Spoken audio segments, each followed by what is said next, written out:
আরিয়ানা আমার একমাত্র মেয়ে। মেয়েটার পছন্দ সমুদ্র, পাহাড় আর নদী। সানডেতে আমার ছুটি থাকে।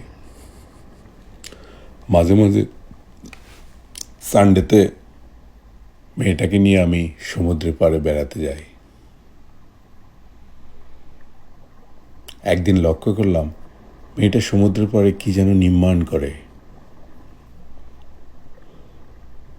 খুব মনোযোগ দিয়ে দেখার চেষ্টা করলাম মেয়েটা কি করে।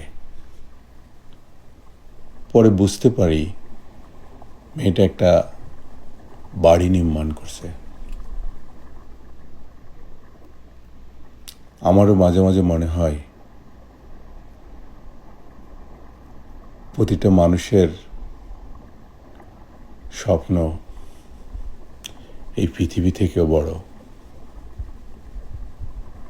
প্রতিটা মানুষ তার জীবনে একটা স্বপ্নের বাড়ি নির্মাণ করতে চায়।